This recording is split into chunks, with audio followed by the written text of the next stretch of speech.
എങ്ങനെയാണ് ആത്മാവിനെ കെടുക്കുന്നത്? നമ്മൾ ഫസ്റ്റ് തെസ്സലോനിയൻസ് 5:19 പറയുന്നു, നമ്മളുടെ പരിശുദ്ധാത്മ ശക്തി നമ്മളിൽ നിറയുമ്പോൾ, അതിനെ നമ്മൾ ലിമിറ്റ് ചെയ്യുമ്പോൾ, അതിനെ പുറത്തേക്ക് ഒഴുകാൻ അനുവദിക്കാതെ ലിമിറ്റ് ചെയ്യുമ്പോൾ നമ്മൾ ആത്മാവിനെ കെടുക്കുന്നു. അതുപോലെ പരിശുദ്ധാത്മാവിനെ ദുഃഖിപ്പിക്കാതെ, do not grieve the holy spirit, Ephesians 5:30 പറയുന്നു. എങ്ങനെയാണ് പരിശുദ്ധാത്മാവിനെ ദുഃഖിപ്പിക്കുന്നത്?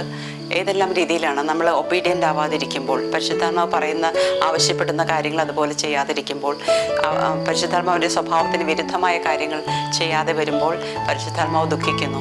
പരിശുദ്ധാത്മാവിൻ്റെ സാന്നിധ്യം നമ്മളിൽ ഇല്ലാതെയാവുന്നു. പരിശുദ്ധാത്മാവിൻ്റെ സാന്നിധ്യമാണ് നമ്മളെ ആത്മാവിൻ്റെ ഫലങ്ങളാൽ നിറയ്ക്കുന്നത്.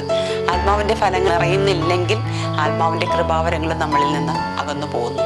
അപ്പോൾ ആത്മാവിൻ്റെ ഫലങ്ങളാൽ നിറഞ്ഞു തുടങ്ങുമ്പോൾ ആത്മാവിൻ്റെ കൃപാവരങ്ങൾ തന്നെ നമ്മളിൽ നിന്ന് ഒഴുകാൻ തുടങ്ങും. അതുകൊണ്ട് ഈ സാന്നിധ്യം വളരെ ഇമ്പോർട്ടൻ്റ് ആണ്. പരിശുദ്ധാത്മാവിനെ ദുഃഖിപ്പിക്കരുത്. ദുഃഖിപ്പിച്ചാൽ അവൻ്റെ സാന്നിധ്യം നമ്മളില്ലാതെയാവും.